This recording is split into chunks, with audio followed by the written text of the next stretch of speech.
Okay, this video is going to be an example for how to use your notes on graphing parabolas.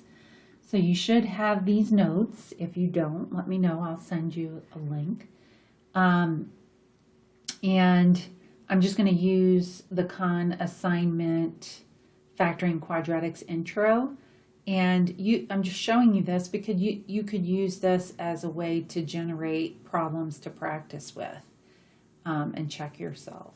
So I'm going to start with x squared minus 11x plus 30.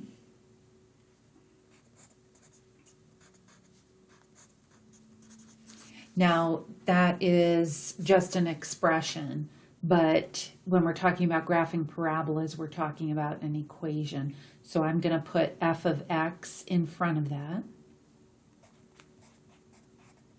equals, which is the same as writing y equals x squared minus 11x plus 30. So you should recognize that this is just function notation. It's just another way of saying y equals. But what's nice is that if I want to evaluate this for any independent, any input, it helps me to see what the input is. I'm going to use it later when I'm figuring out the vertex. So I want you to be familiar with both of those. So my notes say that the y coordinate for all x-intercepts is 0. So that's because any point on the x-axis, all of the points on the x-axis have a y coordinate of 0. So this would be 10, 0 right here, 20, 0. This would be negative 10, 0. These 2 points right here are 1.50. So that's 1.50. Let's see if I can get, I was trying to get the coordinates to show up. This is negative 4, 0. And let me just adjust this and make the window a little bit better.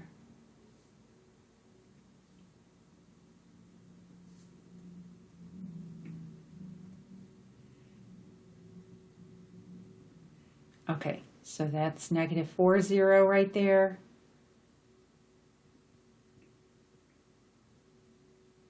And then this is positive 1.50.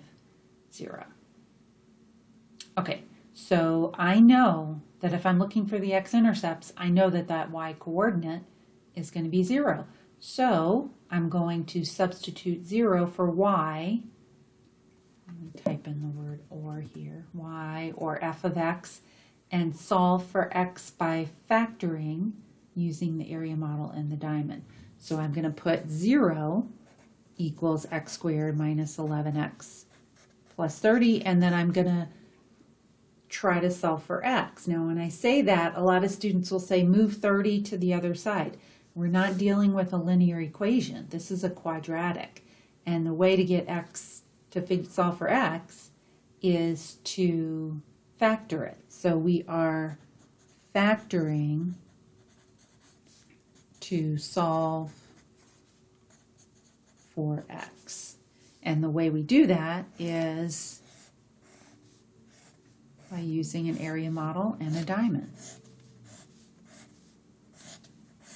So this would be x squared, 30, 30x squared on top. Remember, you multiply these to get the top of your diamond, and then the bottom of your diamond is always your x term. And then you're looking for two terms that the product is 30, 30x squared, and the sum is negative 11x. So if you are shaky on that, let's work together and get you back up to speed to be. Multiplication chart shows, I see 30 right. Hold on a second.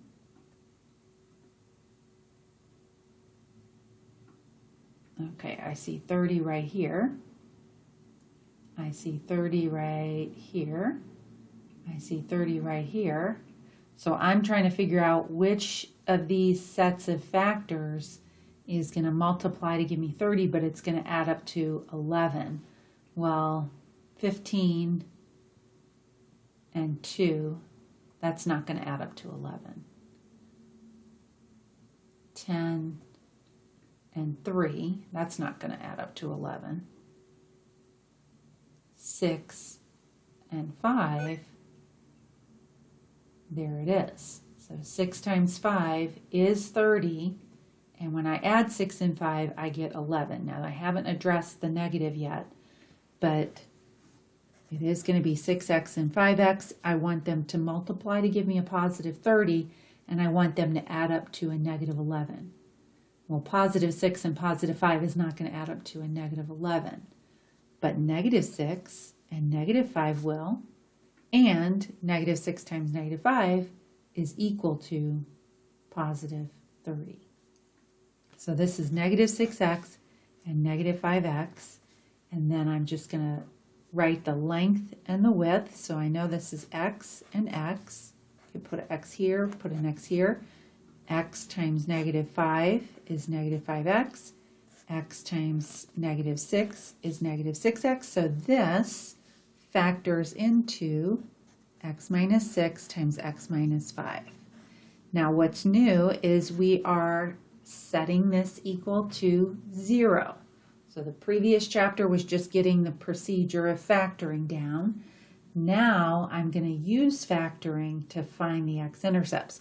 So if I know that these are being multiplied to give me 0, let's look at our notes. Zero product property is if the product of several numbers is 0, at least one of the numbers must be 0. So if I'm multiplying 2 or 3 or 4 numbers and I'm getting 0 for an answer, then I know that at least one of those numbers must be 0, and the same applies right here. These are quantities. X minus 6 is some amount. X minus 5 is some amount, and if I'm multiplying them and I'm getting 0, then I know at least one of them or both of them are 0. So then I'm using 0 product property to solve for x. So this is going to be 0. This is going to be 0. And when I solve for x, I'm just getting x by itself, right? Plus 6. So x equals 6. 6 minus 6 is 0. If x is 6, this answer is going to be 0, and it doesn't matter what this is. 0 times anything is going to give me 0. If x minus 5 is 0, x is 5. 5 minus 5 is 0. Doesn't matter what this is. 0 times anything is going to give me 0. So my x-intercepts are 6 and 5.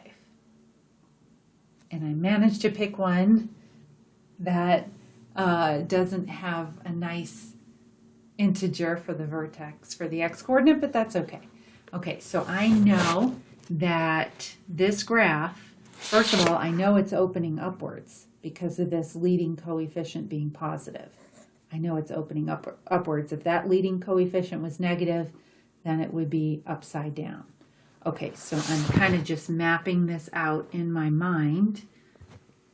And thinking, okay, I know it's going to hit the x-axis at 5.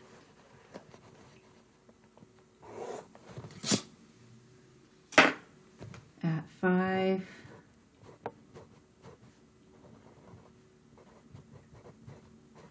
Okay, there's one of my x-intercepts, and 6.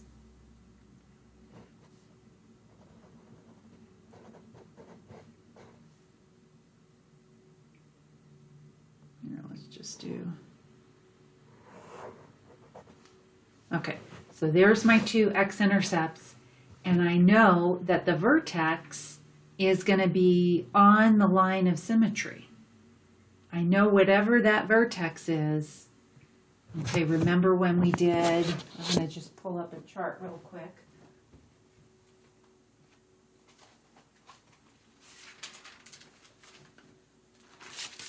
Remember when we did this chart right here? The line of symmetry always goes through the vertex. So we noticed that when we were looking at all of these graphs, all of these parabolas, we started filling this out and we said, wait a second, that line of symmetry matches the x-coordinate. Because if you're looking at a parabola and you're looking at the line of symmetry, that's the line where you can fold it and it's just going to fold right on top of itself. And that means it's going to go through the vertex. So, okay, I happen to pick two that are right next to each other. They're usually a little bit more spread out, but we can work with it. So that means the vertex is right in between 5 and 6. Well, what's in the middle of 5 and 6? 5.5, right? So my line of symmetry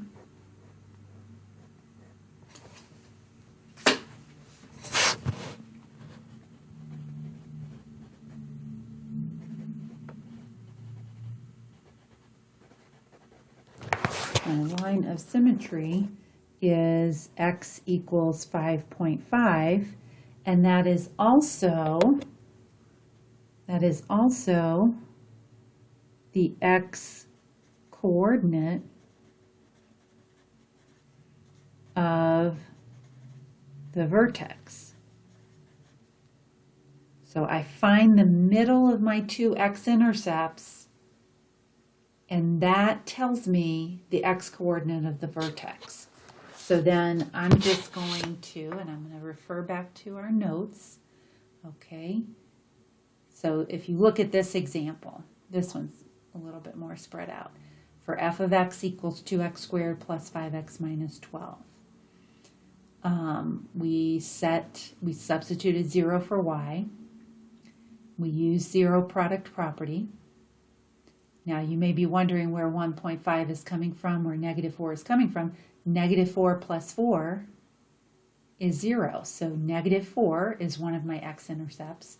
If I were to solve for x, or if I were to say 2x minus 3 equals 0 and solve for x, I would add 3 to both sides and divide by 2.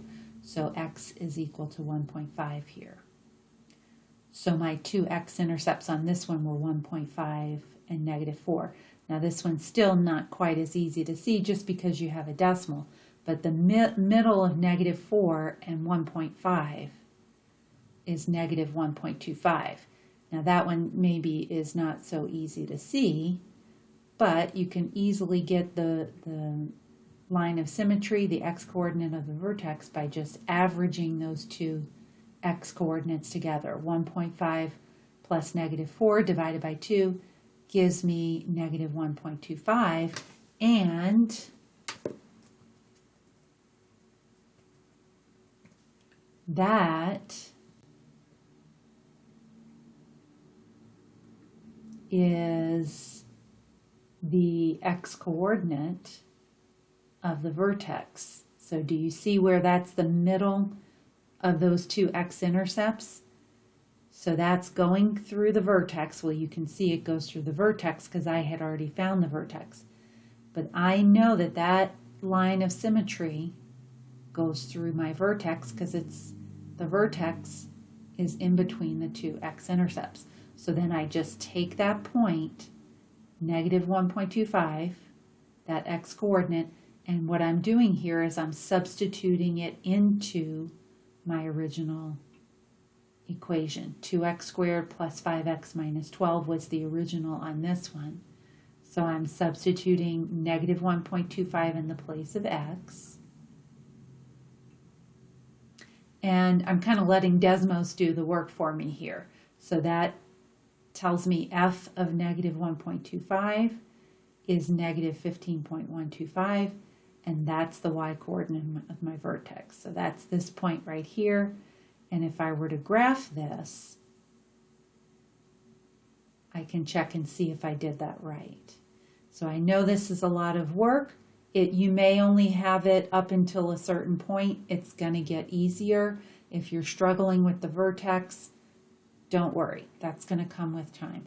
So going back to this example, this equation was, I'm just going to write it right here, f of x equals x squared, let me just erase this, x squared minus 11x plus 30. So on this one, I would substitute 5.5 for x. So f of 5.5 would be 5.5 squared.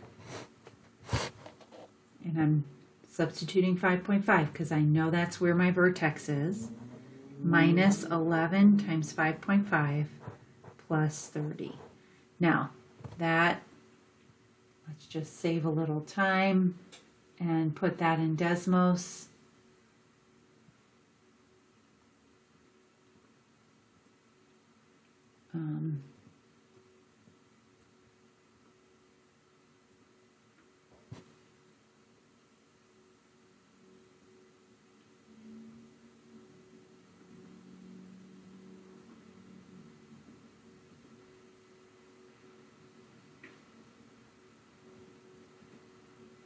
Okay, so that is negative 0.25. So f of 5.5 is negative 0.25, which is right below the x-axis. So that means my vertex is going to be the point